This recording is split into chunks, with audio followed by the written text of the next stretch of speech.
Olá, seja muito bem-vindo. Esse aqui é o nosso programa de desenvolvimento de competências. Que bom ter você aqui. Hoje nós temos um tema super especial para conversar, algo que está florando aí, que é novo no mercado e que está fazendo com que as pessoas pensem de maneira diferente. Eu sempre gosto de começar nossas aulas com por que estamos aqui. E nós estamos aqui para falar de algo importantíssimo. Algo que vai mudar a sua forma de ver como você trabalha, como você atua e como que você pensa a sua organização. Nós estamos aqui para falar de cultural hacking. Cultural hacking ou hacking de cultura.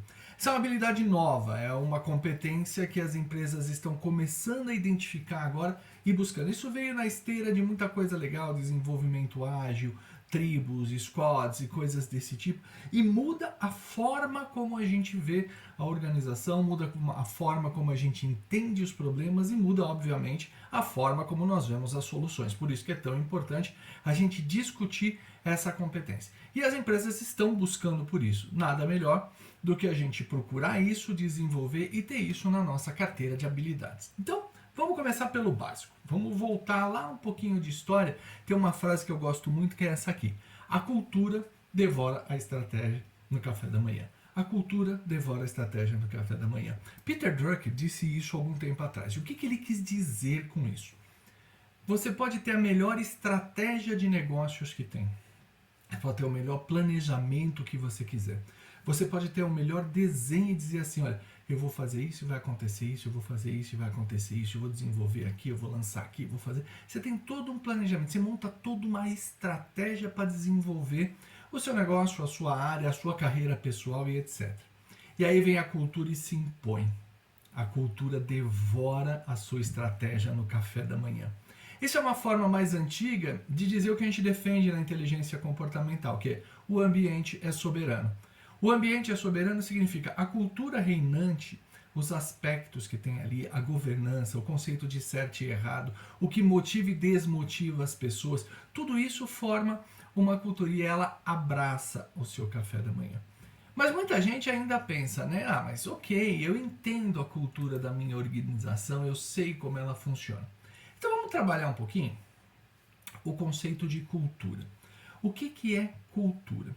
Lógico, você pode pensar do ponto de vista de um país, o que é a cultura de um país. Aí, obviamente, você vai falar de música, você vai falar de culinária, você vai falar de cinema, você vai falar de foto, você vai falar de artes em geral. Tudo isso é cultura.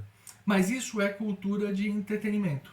Isso é cultura de criação, cultura de perpetuação. Quando a gente fala de cultura organizacional, e é dessa cultura que nós estamos falando aqui, nós estamos falando de cultura organizacional, nós estamos falando de um conjunto de comportamentos repetitivos. Olha só que interessante, um conjunto de comportamentos repetitivos. Toda vez que um grupo de pessoas, ele de comum acordo, né, ele repete espontaneamente comportamentos, aqui ele estabelece uma cultura. Então vamos pensar um pouquinho, vamos pensar junto aqui nós. Imagine como que a sua família é. Como é que ela se comporta numa reunião? Como é que ela se comporta num dia de festejo, num aniversário, num batizado, num churrasco de sábado, se forem veganos, um churrasco vegano, seja lá o que for. Existe um certo conjunto de comportamentos, existe o jeito de chegar, chega de mão vazia, chega com algum presentinho, ajuda, não ajuda, né? Enche o saco de quem está na churrasqueira, não enche, tem piada, não tem, as brincadeiras evoluem, não tem brincadeira, o pessoal bebe, o pessoal não bebe. Tudo isso cria o jeitão da sua família.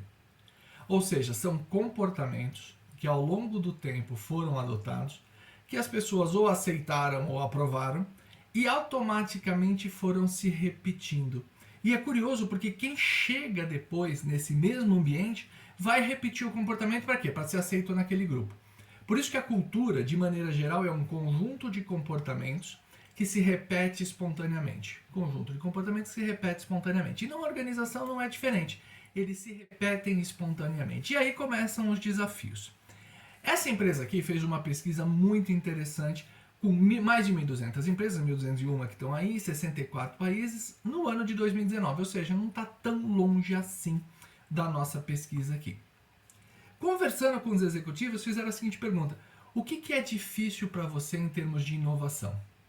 Olha que interessante. Essa pesquisa é importante porque ela é pré-pandemia.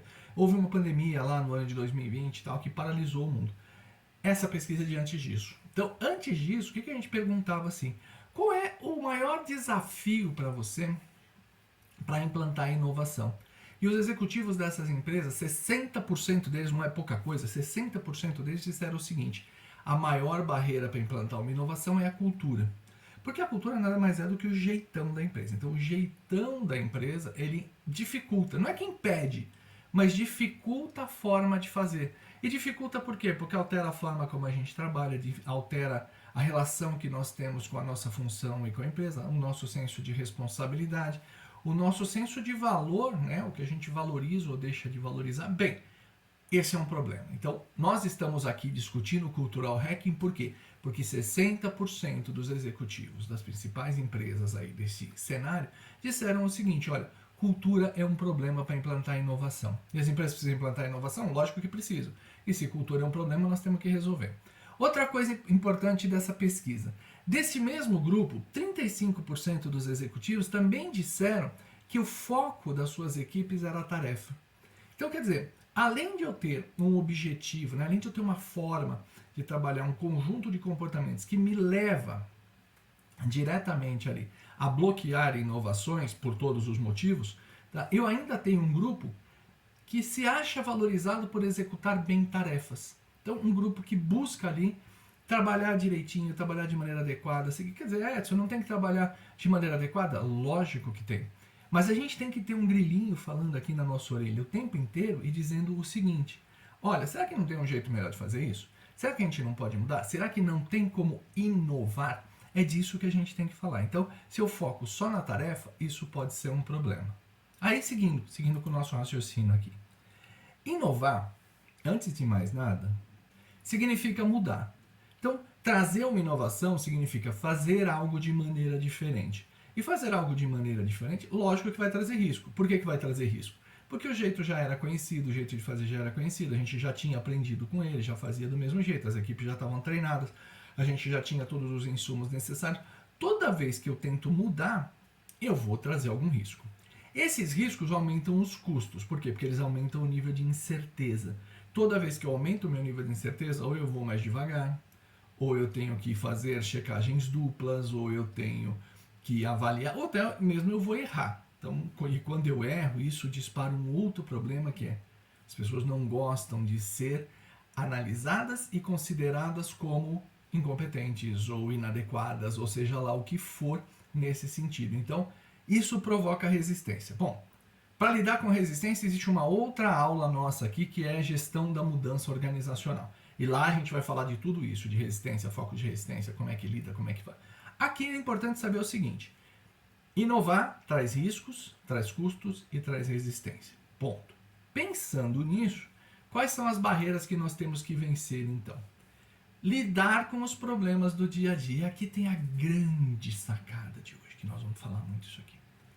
Existem problemas que são complexos. Existem problemas que são complicados. Muita gente acha que essas duas coisas são sinônimos, que complexo e complicado é a mesma coisa. E, de uma certa forma, são dificuldades. A dor em si é parecida. Quando uma coisa é complexa e quando ela é complicada, ela tem a mesma dor. Mas a forma de resolver é diferente. A forma de resolver é diferente. E aqui está uma das bases desse hacking cultural. Para gente seguir em frente aqui, vamos falar um pouquinho o que significa hacking, né? Hacking. Se você procurar o sentido básico. Bom, primeiro, se a gente falar em hacker, a primeira coisa que vem na cabeça é hacker, é aquele bicho que invade o computador, que faz o que tem que fazer, seja hacker do bem, seja hacker do mal. Não é disso que nós estamos falando. Hack, na verdade, significa atalho. Ou em bom português aqui, uma gambiarra, um jeito rápido de fazer alguma coisa. Então, você também pode procurar, se eu fizer uma pesquisa aí no teu buscador, hacks domésticos, hacks de pescaria, hacks de esporte. Você vai perceber que são dicas, são coisas simples de alto impacto. Então, quando a gente pensar num hack, nós estamos falando de coisas simples, mas de alto impacto, coisas diretas com alto impacto. Tá? Então, vamos entender isso aqui.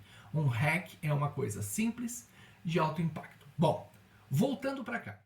Existem problemas que são complicados e existem problemas que são complexos. Qual é a diferença entre uma coisa e outra? Vamos aprofundar um pouquinho essa análise aqui e você vai ver que tem uma coisa interessante. Complicado, por exemplo, é fazer foguete. Fazer foguete é um negócio complicado.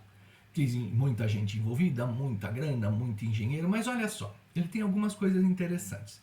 Depois que eu aprendi a fazer um foguete, eu faço 10 iguais. Por quê? Porque as variáveis são conhecidas. Bom, quais são as variáveis que se tornam conhecidas? No primeiro momento elas não são, mas elas se tornam conhecidas. Densidade de material, velocidade, capacidade de combustível, metal e tudo. Um monte de coisa. Variáveis são conhecidas. Atmosfera, gravidade, um monte de coisa. Ele é replicável. Então, por mais difícil que seja, e difícil é a palavra que conecta essas duas coisas, né? Porque o complexo é difícil e o complicado é difícil, mas são difíceis diferentes. Ele é replicável. Por isso que coisas complicadas são a base da engenharia, por exemplo. Na engenharia, eu crio processos, eu crio metodologias, eu crio algoritmos, eu crio modelos, onde eu posso replicar uma solução. Então, o que serve para um, vai servir para outro. O jeito de construir uma laje é muito parecido com o jeito de construir outra laje, porque o cimento se comporta da mesma maneira, o aço se comporta da mesma maneira, tudo se comporta da mesma maneira. Outra coisa interessante no complicado, e aí é um palavrão, é que ele é newtoniano. Olha que palavra bacana. Newtoniano. Newtoniano tem a ver com as leis de Newton. Quem lembra lá do nosso ensino médio vai lembrar das leis de Newton. E uma delas diz o seguinte, que toda ação provoca uma reação de igual força e sentido contrário. Olha só que interessante. Toda ação provoca uma reação de igual força e sentido contrário. O que significa? Quando eu tenho uma causa, eu tenho um efeito. O princípio básico das leis de Newton é causa e efeito. Portanto, se eu estou tratando um efeito que é o meu problema complicado, naturalmente ele tem uma causa. Naturalmente ele tem uma causa. E por conta disso, muitas escolas de gestão, escolas de administração, escolas de consultoria, escolas de desenho, identificaram uma coisa chamada causa raiz. E aí tem vários modelos, tem Ishikawa, tem um monte de coisa para você encontrar causa raiz. 5 porquês, tem um monte de técnica para você buscar uma causa raiz. Então, o problema, quando ele é complicado, ele naturalmente tem uma causa. Se eu investigar, eu vou encontrar aquela causa. Então, vamos pensar assim, problemas complicados. Tem variáveis conhecidas, a solução é replicável, ele está ligado com causa e efeito e ele possui causa raiz. Ponto. Isso é o que a gente sabe, o que a gente aprendeu, é a forma como nós lidamos com o problema. O que aconteceu no nosso mundo moderno? O que acontece no nosso novo jeito de fazer as coisas, nesse mundo caótico que nós vivemos aqui? As coisas não são só complicadas, elas podem ser complexas. E aí, no complexo, a gente tem algumas diferenças. Por isso que o hacking de cultura ele é importante. Porque quando eu tenho um problema complexo, as minhas variáveis elas são presumidas. Eu não conheço tudo ainda. Eu vou ter que experimentar. São problemas que estão aparecendo pela primeira vez. Quer ver um exemplo básico de problema complexo? Quando a humanidade precisou se recolher por causa da pandemia. E aí, como é que a gente faz? Né? Como é que a gente estabelece um home office para todo mundo? Quais são as regras? O que a gente tem que fazer? Vai dar certo? Não vai? Começamos a descobrir o seguinte, que nem todo mundo aguentava trabalhar em home office. Começamos a descobrir que videoconferência causava distúrbios, que era a ZEF. Nós começamos a descobrir que a tecnologia precisava de mais incentivo. Os próprios provedores, aí estou falando de Microsoft, estou falando de Zoom, estou falando de Google. Quantas versões das plataformas Teams, Meets e Zoom rolaram ao longo de 2 anos? Isso é sinal de que a variável era presumida. Eu tinha que ir melhorando, tinha que ir fazendo, rodando. Eu não sabia tudo. Então, se num momento eu tinha variáveis conhecidas, no segundo momento eu trabalhei com variáveis presumidas, porque isso é um problema complexo. Bom, dito isso, eu tenho outro problema. Se no complicado as coisas são replicáveis, no complexo cada solução é única. Olha que coisa doida. Cada solução é única. Então, por exemplo, o que é complexo? Relações humanas são complexas, montagem de time é complexo, engajamento de equipes é complexo. Por quê? Porque o que serve para o João não serve para o Pedro. João e Pedro no projeto A trabalharam de um jeito, João e Pedro no projeto B vão trabalhar de outro jeito. Por que que isso vai acontecer? A vida do João mudou, a vida do Pedro mudou, o momento mudou.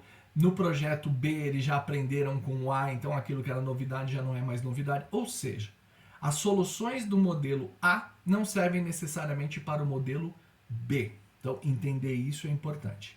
Eles são assimétricos e o assimétrico se contrapõe ao modelo newtoniano. E eu tenho que... Gente, tá parecendo uma aula porque é uma aula, né? Então, assim, o assimétrico, ele se contrapõe ao newtoniano. O newtoniano diz o seguinte: toda ação provoca uma reação de igual força e sentido contrário. Ou seja, ações grandes, resultados grandes. Ações pequenas, resultados pequenos. Maravilha.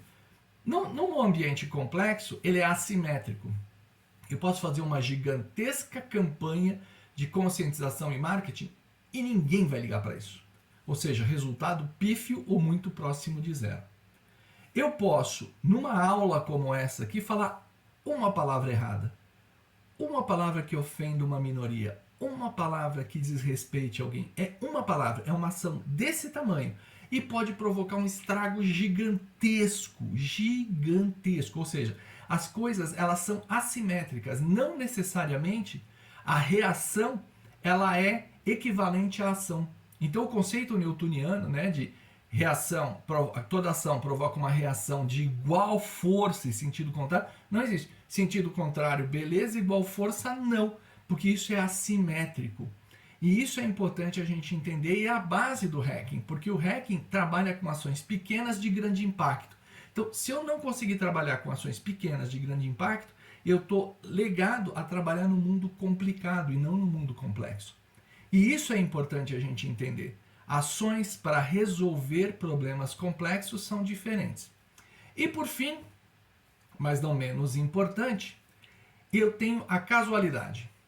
Se no mundo complicado eu tenho causas raiz, no mundo complexo as coisas são causais. Elas acontecem. E não necessariamente eu vou encontrar uma causa.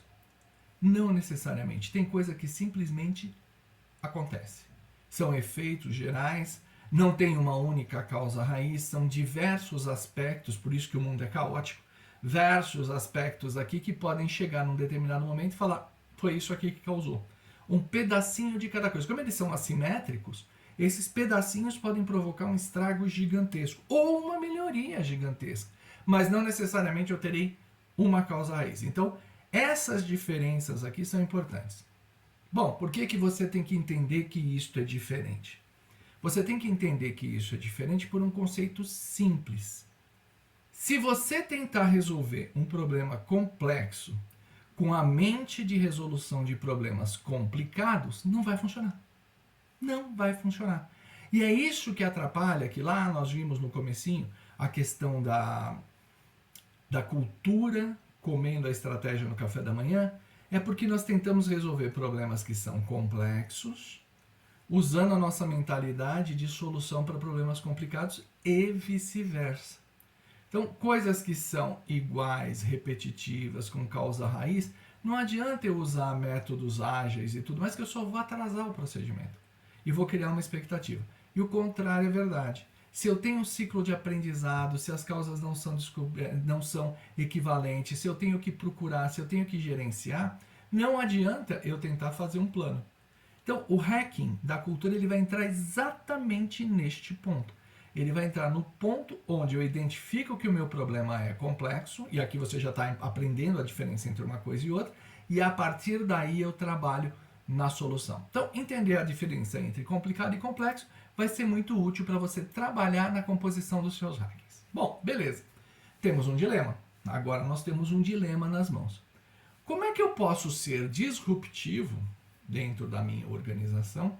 Porque trabalhar o hacking cultural nada mais é do que ser disruptivo, pensar diferente, criar pequenas ações com grandes consequências, se a minha organização trabalha com técnicas estruturadas. Olha que coisa legal. Então eu quero trazer uma novidade, eu quero trazer uma inovação.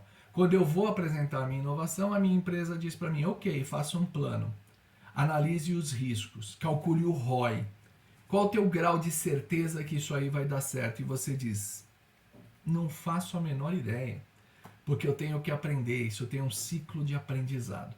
Então, o hacking, ele não pode sair já de primeira tentando resolver problemas gigantescos, e é isso que nós vamos ver nessa aula aqui. É um ciclo, é um aprendizado, é um aculturamento. Pequenas coisas, grandes impactos, pequenas coisas, grandes impactos, a gente vai trabalhando e criando uma nova forma de ser.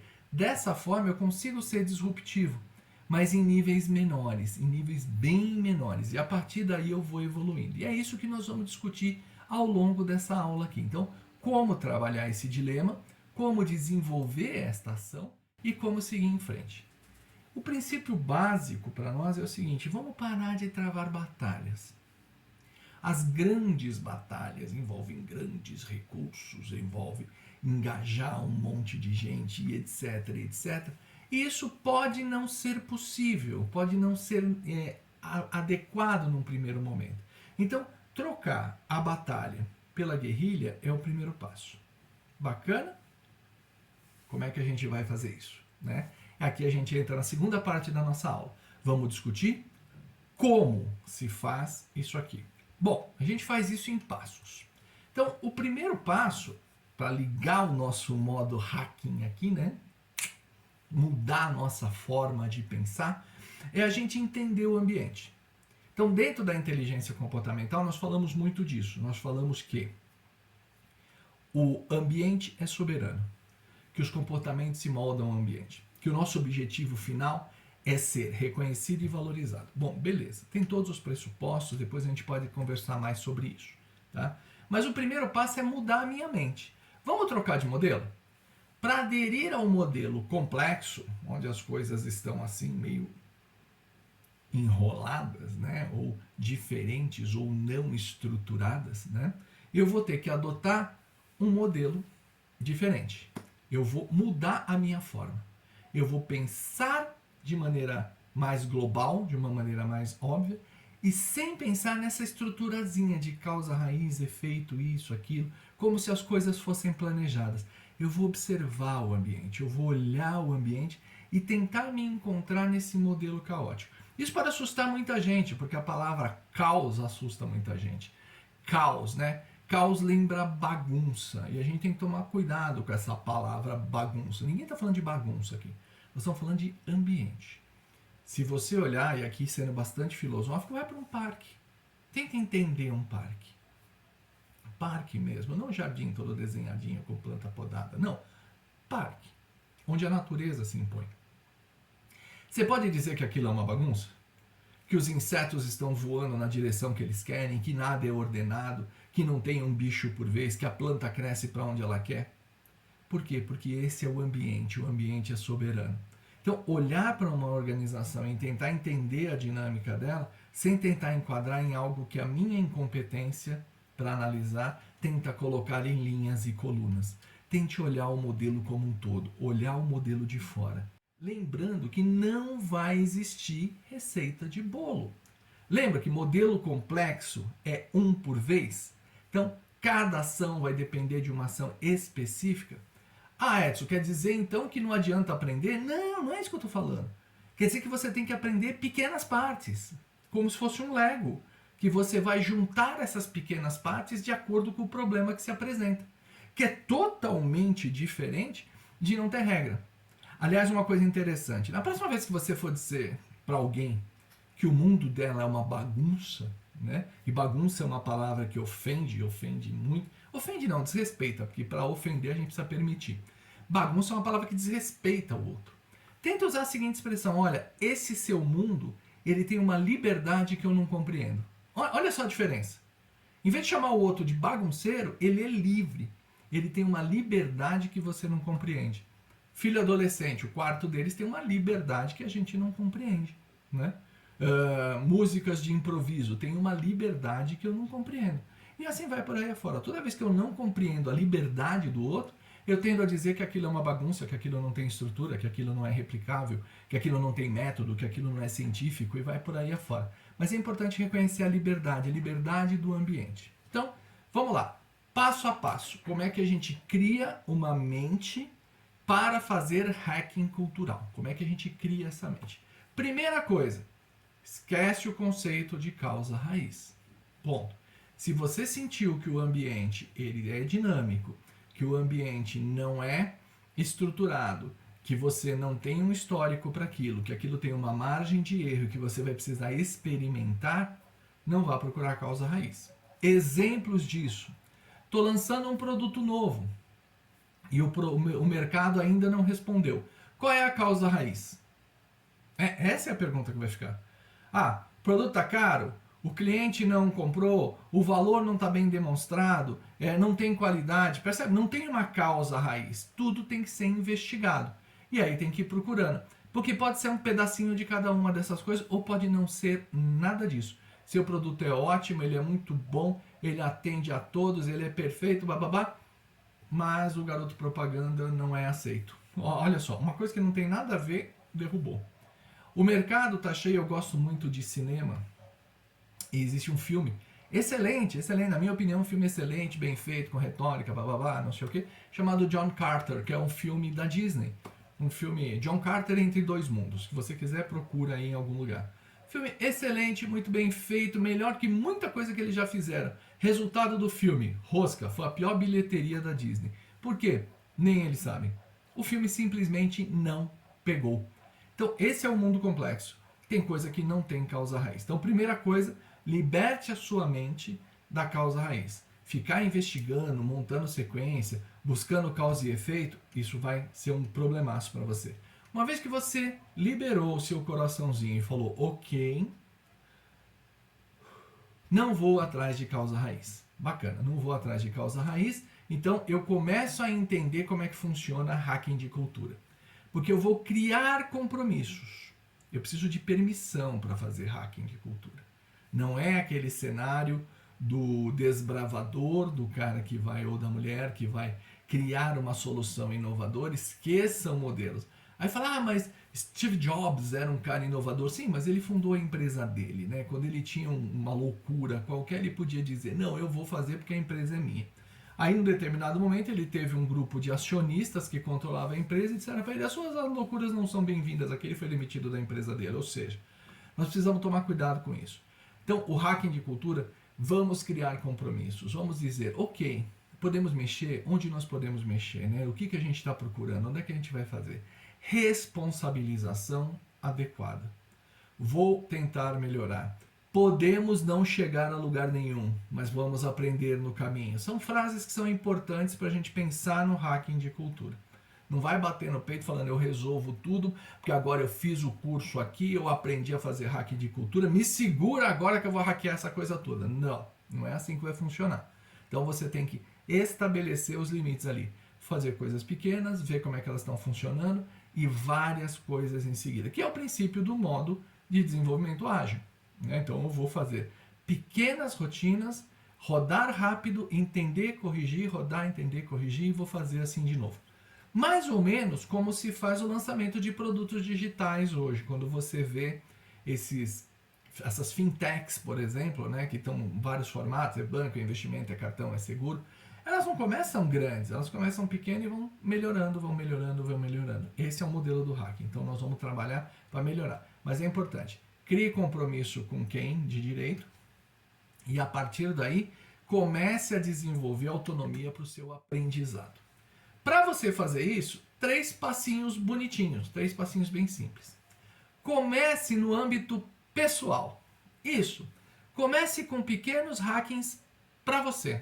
Você pega o teu mundinho, pessoa, e fala, ok, o que eu vou mudar no meu jeito de ser? Se o jeito de ser de uma organização é a cultura dela, o seu jeito de ser, como pessoa, ele também é a sua cultura. Olha só que interessante. Os seus comportamentos espontaneamente repetidos formam a sua cultura individual. Então, trabalhe a sua cultura individual. O que eu estou fazendo que eu poderia fazer diferente? Quais são os pequenos detalhes? Mexa nos hábitos, né? Vamos trabalhar ali os hábitos. E aqui eu vou deixar uma dica, ó. Dá uma olhadinha nisso aqui, ó. Hábitos atômicos. Como é que eu mexo nos meus pequenos hábitos, que são pequenos hackings, né? Para mudar aquilo que eu tenho que fazer. O pequeno hábito da leitura, uma página por dia. O pequeno hábito. Então, o pequeno hábito da leitura, o pequeno hábito do exercício físico, o pequeno hábito de qualquer coisa que você queira. Então, comece com você. Beleza.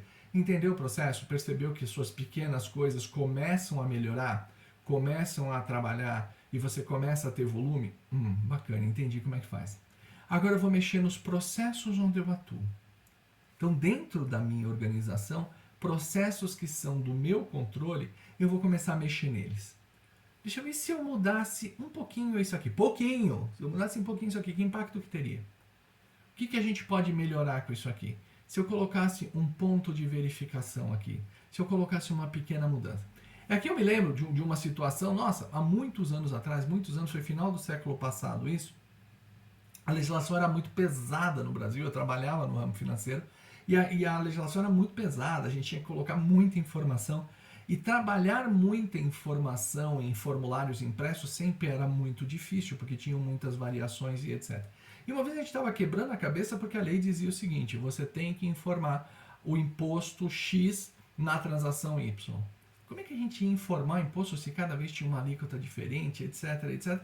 Até que alguém trouxe uma ideia e disse o seguinte: olha, aqui está dizendo que a gente tem que informar o imposto, não o valor do imposto. E se a gente informasse no formulário as alíquotas de imposto incidentes? Elas são as mesmas para todo mundo, então nós estamos cumprindo a lei e estamos deixando de criar um problema enorme. Isso foi um hacking. Uma ação super pequenininha, colocar 3 linhas impressas num formulário que representou para a organização alguns milhões de reais em economia, porque a gente não precisou fazer uma série de processos. Então, entender processo e criar os seus pequenos hacks. Então é evolutivo. Primeiro você fez em você mesmo. Legal, medi, entendi. Processos que estão na minha mão, pequenas mudanças.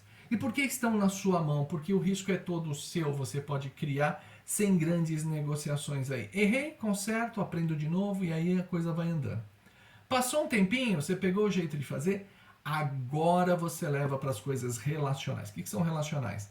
Os seus processos conversando com outros processos dentro da organização. Aqui você começa a ter já expressão. O seu hacking cultural ele já começa a ganhar mais volume. Então, primeiro aprenda com você, depois com os processos sobre os quais você tem controle e depois no relacional. Mas sempre mantendo a mesma regra. Saia do newtoniano, não trabalhe com causa e efeito, trabalhe com pequenos detalhes assíncronos, pequenas ações, grandes resultados. Esse é o modelo final para você poder desenvolver o conteúdo aqui dentro do modelo. E aí você começa então evoluindo. Aí vamos seguir um pouquinho para a gente ver para onde nós vamos com isso aqui. Tá? Próximo passo, ações práticas. Você deve estar se perguntando, ok, mas e na prática, faço o quê? Tá? Então vamos lá. Entendeu esse conceito? Entendeu como se faz? Primeiro passo, altere a forma de ver as coisas. Vamos começar a pensar aqui. Vou alterar meu jeito de ver o mundo. Ah, legal. Ok. Mas o que eu altero no meu jeito de ver o mundo? Ah, vou mudar de religião? Vou mudar... Não, vou mudar mais coisas bem mais específicas. Primeiro, dicotomia é diferente de desordem. Olha aqui, 2 palavrões aqui, mas vamos lá. Dicotomia, cortado em 2. Dicotomia, né? Então, interno e externo, certo e errado, bom, ruim, tudo isso são dicotomias. Não olhe o mundo somente com um olho da dicotomia. Ou é ou não é, ou está certo ou está errado, ou dá lucro ou dá prejuízo. Pense que as coisas podem ter uma liberdade que você não conhece. Estar fora de ordem. Essa desordem, ela pode ser sistêmica, ela é uma liberdade que você não conhece, mas nem por isso é uma bagunça. Lembra que bagunça é uma coisa e isso aqui é outra. Então, entender, as coisas não são preto e branco, elas não são certo e errado. O que é certo hoje, amanhã pode ser errado e assim sucessivamente. Então pense em olhar a dinâmica das coisas e entender a sua desordem. Isso pode ser horrível, pode ser um sofrimento para quem gosta de coisas certas. Mas isso é exercício. A gente precisa trabalhar e desenvolver. Entender a desordem. Se você não consegue perceber a desordem, e o melhor, não consegue ver beleza nessa desordem, lembra de ir lá visitar o parque, né? Entender a natureza como um ciclo, uma desordem, você não consegue desenvolver o seu sentimento de hacking cultural. Sem entender essa desordem, não dá para hackear nada. Segundo ponto importante para a gente trabalhar na nossa dinâmica aqui. Segundo, troque planejamento por experimento, sempre que possível. Sempre que possível. Ao invés de fazer um plano gigantesco, com todas as variáveis conhecidas, olhando para tudo. A gente aprendeu na escola a fazer planos de 3 meses, 6 meses, 1 ano, 5 anos. E deu ruim. Deu ruim por quê? Porque a realidade se impõe. Então, ao invés da gente pensar só em plano, que tal a gente fazer pequenos experimentos? E se? E se a gente fizer isso? E sabe por que a gente não faz o e se? Porque a gente tem medo de errar. Ninguém gosta de errar. Mas os erros nos ensinam. Então, como é que a gente vai aprender se a gente não errar? Pequenas ações, experimentos. E se eu fizer assim? Vamos ver. Vai fazer para todos os clientes de uma vez só? Não, vamos pegar 2 clientes aqui e vamos tentar que é isso.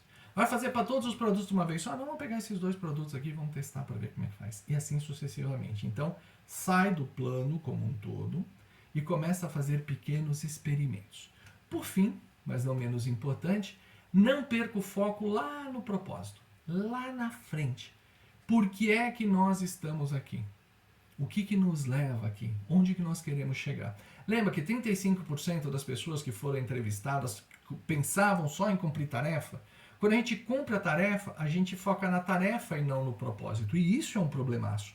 Então, comece mudando, altere a forma de ver as coisas. Sai da dicotomia, comece a entender a desordem, deixa um pouquinho de lado o plano e faça pequenos experimentos, mas jamais perca o foco no propósito. Se você focar só na tarefa, você vai acabar perdendo o conteúdo do que precisa ser feito. Então, foco no propósito sempre, sempre. Beleza? Passo 1, trabalhado. Vamos para o passo 2. Trabalhe os seus insights. Isso aqui é muito legal. Trabalhe os seus insights. Observe. O que mais acontece quando nós tentamos resolver um problema é que a gente sai de casa com um saquinho de soluções à procura de problemas.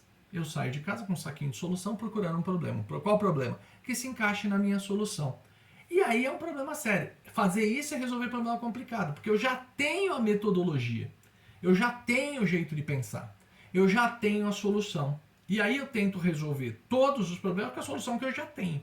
E eu esqueço de ter os insights. Por não observar a desordem, não entender o mecanismo, não assimilar e não dar tempo, eu tento resolver tudo do mesmo jeito. É por isso que tudo vira projeto, por isso que tudo vira desenho e é por isso que tudo dá errado. Então a gente tem que tomar muito cuidado. Tem coisa que é feita para fazer com plano e tem coisa que é feita para fazer com experimento. O que é feito para fazer com experimento dá para resolver com hacking cultural. Beleza? Se eu conseguir pensar assim. E aí entram os insights. Com os insights eu vou observar e vou falar, o que isso aqui me diz? Né? Qual é o meu timing com isso aqui? Vou fazer sozinho? Não, vou conversar com outras pessoas, vou fazer reunião, vou fazer debate, vou fazer brainstorm, vou fazer tudo aquilo que eu já aprendi. Mas eu não vou tentar resolver com soluções já prontas. Eu vou tentar olhar e entender. É aí que vai nascer o insight. Então, passo 2. Primeiro passo, mude a sua forma de ver as coisas. Passo 2, vamos trabalhar os insights. Passo 3, aqui é dica de ouro de como que a gente resolve as coisas. Foco nessa análise que eu chamo de análise triangular. O que é uma análise triangular? Alavancagem, ganho e risco. Bom, vamos entender essas 3 palavras. Ganho, fácil. O que eu ganho com isso aqui? Qual é o resultado que eu espero? Lembra? Foco no propósito? Então, qual é a relação que eu tenho com o propósito? Vou melhorar alguma coisa, vou reduzir o custo de alguma coisa, vou ganhar tempo com alguma coisa e assim vai. Resultado. Risco. Ok, o que pode dar ruim? Onde pode dar ruim, o que pode acontecer? Então, análise de resultado, análise de risco, aí beleza. E o que é essa tal dessa alavancagem? É o conceito não newtoniano. Quanto de resultado eu tenho para quanto de esforço eu estou colocando? pouco. Alavanca, né? O princípio da alavanca, que a gente coloca a alavanca na pedrinha e tal. Quanto mais comprida a vara, mais força eu tenho. Quando eu alavanco alguma coisa, quer dizer o seguinte, com pouco esforço eu vou conseguir muito resultado. Então, um bom hacking cultural, ele tem uma alta alavancagem. Pequenas ações, muito resultado. Pequenas ações, muito resultado. Isso traz uma coisa muito importante. O nosso cérebro, ele está sempre olhando para esses ganhos. Então, tudo ali que eu consigo ganhar com pouca dedicação, nossa, me atrai muito, muito. É por isso que eu compro coisa à prestação, por isso que eu como doce, coisa desse tipo, porque são pequenas coisas que eu estou fazendo e, nossa, dá uma satisfação enorme. Então, analise esses pontos. Quanto que eu vou ganhar? Que risco que eu estou correndo? Mas, principalmente, consumo de recursos. Se eu estou consumindo pouco recurso para conseguir muito resultado. Com isso, eu estou trabalhando a minha alavancagem. Esse é um ponto importante na montagem. Quarto passo, muito importante. A gente trabalhar com esse palavrão aqui, ó, MVC. Essa é a sigla em inglês para Minimal Valuable Change, ou a mínima mudança viável, ou mínima mudança de valor, né? Como é que eu posso trabalhar com isso? Eu preciso vencer a inércia. Às vezes eu tenho um plano grande, eu tenho uma ideia grande, ou um hack gigantesco, legal. O que eu consigo fazer hoje, com os recursos que eu tenho hoje? Qual é a pequena mudança que eu consigo fazer agora? Por exemplo, você que está me assistindo agora nessa aula aqui, você fez uma MVC. Você precisa mudar o seu jeito de pensar. Legal. O que eu consigo fazer agora? Agora eu consigo assistir essa aula. Agora eu consigo parar, desligar meu celular, desligar os e-mails, olhar para isso aqui e ficar aqui 40, 45 minutos olhando para essa aula, tentando entender como ela funciona, observando, fazendo as minhas anotações. Eu estou dedicando 1 hora do meu esforço, né, entre o tempo que você chega, sai, faz a avaliação, aquela coisa toda, mas eu estou trazendo um resultado muito grande para mim. Então eu tenho grande alavancagem e estou fazendo uma pequena mudança viável. Pequena mudança viável. Esse é o passo número 4, que é a forma da gente trabalhar com isso. 5, adoro isso aqui, adoro. Lembra? Temos que analisar resultados. Quando você vai fazer uma receita, se você cozinha, se você nunca se meteu a cozinhar, eu recomendo, é um negócio muito interessante. Quando você vai fazer uma receita, dá para fazer de olho fechado? Dá para pegar lá e dizer, olha, é 1 colher de sopa de 1 colher de chá de sal, beleza? É não sei o que de pimenta, tá aqui. É 2 xícaras de farinha, tal. Dá para fazer isso de olho fechado e falar, ficou bom? E servir sem experimentar? Não, não dá. E não dá por quê? O ingrediente é diferente, a hortaliça pode ter vindo de outro lugar, a água que você está usando tem outra alcalinidade, o sal que você comprou é de outro, tem outra quantidade de iodo, de sódio, sei lá do que tem que ter dentro do sal. E você tem ingredientes diferentes. Lembra que quando o ambiente é complexo, as variáveis são presumidas? Então o que a gente faz? A gente faz o que esse caboclo está fazendo aqui em cima. Experimenta.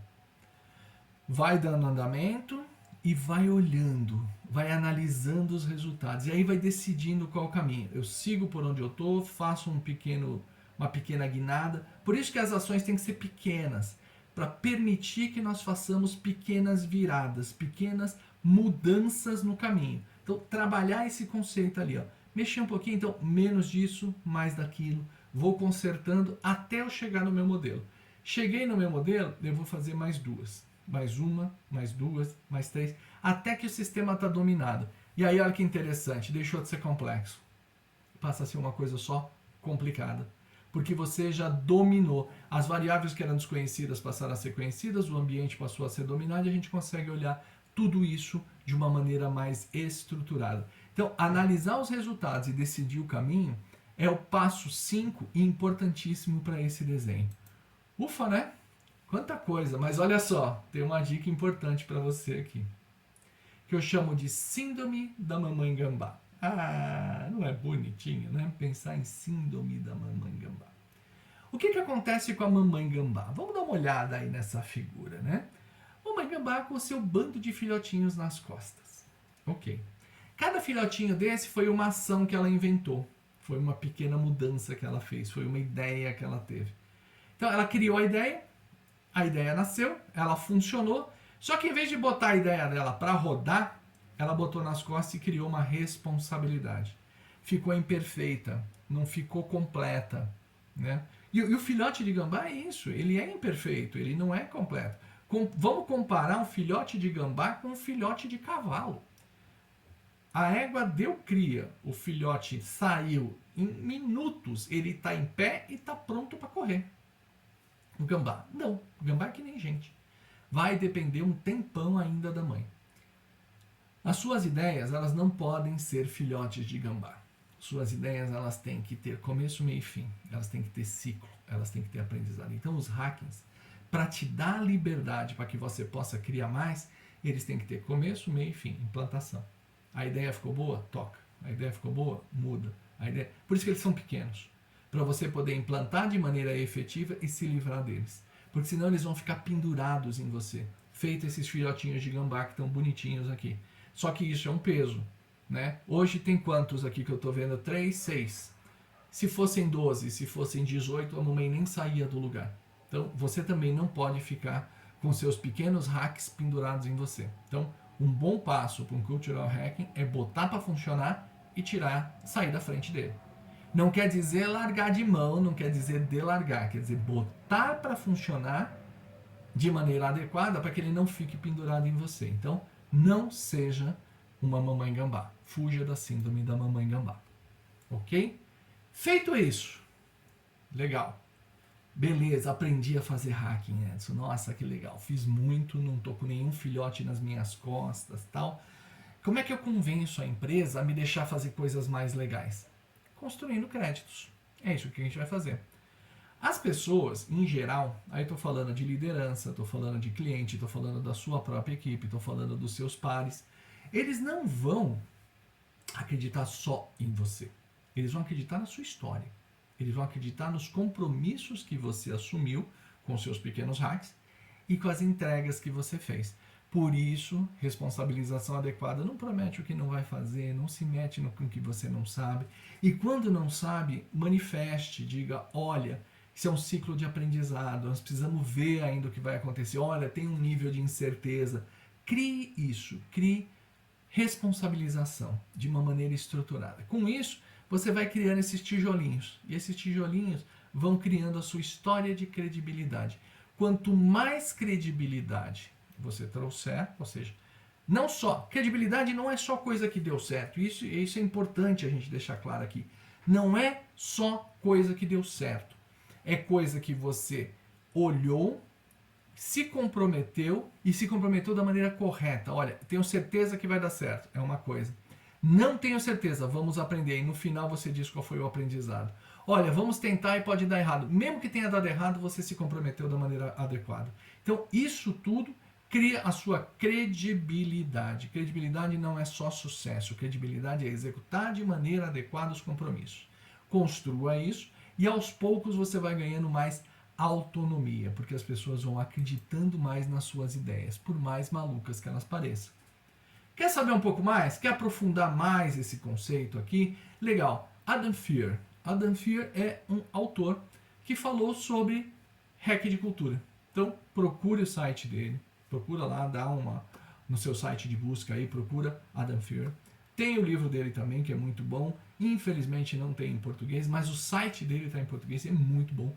Dá uma procurada, entenda mais todos esses conceitos que eu estou trazendo para você. E tem muito mais coisa aqui, tem linearidade, tem impacto, tem um monte de coisa bacana. Então, com isso aqui que eu estou falando para você, você já consegue desenvolver e muito bem as suas habilidades de hacking cultural. Mas você quer ser um técnico mesmo, quer conhecer, quer aprofundar, quer dominar a coisa toda? Então estuda um pouco mais, procure Adam e procure outros autores também.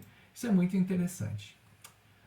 Todas as nossas aulas, elas terminam com uma revisão. E isso é muito importante, porque dá aquela fixada. Então, vamos conversar um pouco sobre o que você viu hoje. O que você aprendeu aqui para a gente dar aquela amarrada final aqui. Então, quando perguntarem para você, legal, o que você aprendeu sobre cultural hacking? Primeira coisa que a gente aprendeu foi isso.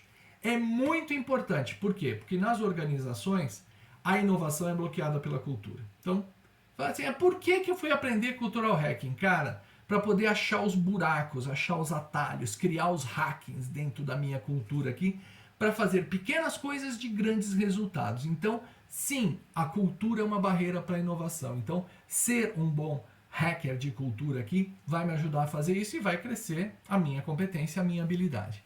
Segundo ponto, os líderes tendem a confundir complexo com complicado. E aqui você vai dar um show quando você falar sobre isso. Quando chegar assim, por que tal coisa não está dando certo? Gente, vamos pensar. Isso aqui é complexo ou é complicado? As variáveis são conhecidas, tem causa raiz, dá aquela explanada legal ali, e aí você vai entender que complicado é newtoniano. Tem que ter causa, tem que ter impacto, a resposta é equivalente, bababá, tudo aquilo, né? E o complexo é vivencial. Cada ciclo é um novo ciclo, a gente aprende, ele é orgânico, ele é dinâmico, ele é um passeio no parque. A gente tem que entender a dinâmica do passeio no parque, senão ele fica doido. Se você tentar ir para o meio da natureza com a sua cabeça formatadinha, que tudo tem que acontecer no momento certo, você fica doido ou vai achar que a natureza é uma bagunça, né? Quem é você para definir que quem criou a natureza era um bagunceiro, né? Responsabilização deve ser adequada. Isso você aprendeu aqui também na minha fala. O que significa isso? Crie compromissos adequados. Não assuma responsabilidades gigantes, mas também não fuja da responsabilidade. Como é que a gente trabalha isso? Vamos testar junto? Vamos, tem patrocínio para fazer isso? Não tem? Como é que nós vamos trabalhar? E etc. Não seja o rebelde que vai tentar quebrar a empresa no meio, ser disruptivo, como falam alguns gurus aí, que você pode acabar se dando mal. Então, responsabilização adequada. Vamos testar aqui? Vamos entender como é que funciona? Vamos criar um ambiente controlado? Isso é hacking de cultura também, tá? O hacking ele é um processo crescente. Não tente fazer um hacking na sua empresa se você não fez com você mesmo. Então, 3 passos, né? Primeiro em você, depois nos seus processos, para depois trabalhar na organização. Trate isso como um jeito de ver o mundo e não como uma técnica. Se tratar como uma técnica, você vai ficar morto. Então, trate isso de uma maneira estruturada. Primeiro em você, depois nos processos, depois na organização como um todo. Tá? Depende de confiança e credibilidade. Então, crie credibilidade. Vá fazendo seus pequenos compromissos. Vá trazendo para dentro da organização. Vá criando pontinhos positivos. Vá colocando tijolinhos na sua construção. Aos poucos você vai ganhando mais autonomia. Porque as pessoas vão acreditar na história que você construiu, não necessariamente naquilo que você fala. Esse é o modelo final. Então, trabalhar com esse conceito é muito importante. Tá? Começa na sua forma de ver o mundo. Então, primeiro você muda a sua forma de ver o mundo, né? Mas ela tem que ser pequena, pungente e constante. Eu mudo a minha forma de ver o mundo, eu paro de criticar o que não tem estrutura, eu passo a admirar a liberdade de uma coisa fora de padrão, passo a entender que o ambiente é soberano e a partir daí eu vou construindo pequenas mudanças, pequenas, punjantes, mas constantes. Então, pequenas ações, grandes impactos e sempre trazendo alguma coisa nova. Muita coisa bacana você aprendeu aqui hoje. Não é a batalha, é a guerrilha. Diferença básica, batalha, exército, guerrilha, 1 para 1 ali, miudinho, né? Aquilo que eu vou fazer e tal.